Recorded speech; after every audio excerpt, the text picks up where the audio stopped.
ఇది మన పేట్ బషీరాబాద్ పోలీస్ స్టేషన్లో ఒక ఎఫ్ఐఆర్ రిజిస్టర్ అయింది 684/2026. ఈరోజే నాకు ఆర్డర్స్ వచ్చింది ఈ కేసుకి రిజిస్ట్రేషన్కి సూపర్విజన్ చేయడానికి. అందుకే నేను ఈరోజు పేట్ బషీరాబాద్ పోలీస్ స్టేషన్ వచ్చాను. ఇప్పుడు మన ఏసీపీ గారుతోటి అండ్ ఎస్హెచ్ఓ గారుతోటి ఇప్పటివరకు కేసులో ఏమేమి ఇన్వెస్టిగేషన్ జరిగింది, ఇది 8th మన దగ్గర రిజిస్టర్ అయింది. ఇప్పుడు ఇప్పటివరకు ఏమేమి జరిగింది, ఇంకా ఏం చేయాలి ప్రాపర్గా ఇన్వెస్టిగేషన్ చేయడానికి అన్నీ మేము డిస్కస్ చేశాము. ఒక ప్లాన్ ఆఫ్ యాక్షన్ డ్రాఫ్ట్ చేశాము. అదే ప్రకారంగా రేపు కూడా ఇది కంటిన్యూ అవుతుంది. విక్టిమ్ స్టేట్మెంట్ ఆల్రెడీ ఒకసారి రికార్డ్ అయింది, అది కూడా నేను చదివాను. ఇంకా ఫర్దర్గా మేము ఇంకా దీనిలో కొన్ని ఇన్ఫర్మేషన్ ఇంకా మనకు కావాలి. అందుకే మేము మళ్ళీ ఒకసారి ఆమెతోటి మాట్లాడతాము. అది ఖచ్చితంగా ఇది మనకు అతను దొరికితే అతనికి ఆఫెన్స్ ప్రూవ్ అయితే మేము ఖచ్చితంగా అరెస్ట్ చేస్తాము.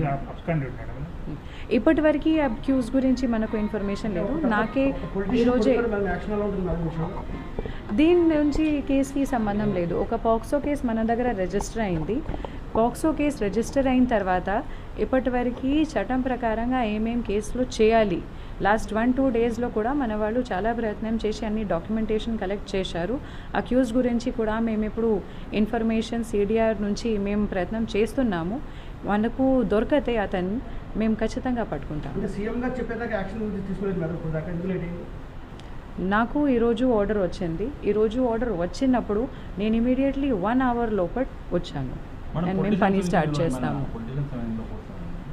పొలిటీషియన్ నాకు ఆర్డర్స్ సిపి సైబరాబాద్ ఆఫీస్ నుంచి వచ్చింది. అదే మెమో ప్రకారంగా నేను పని స్టార్ట్ చేశాను.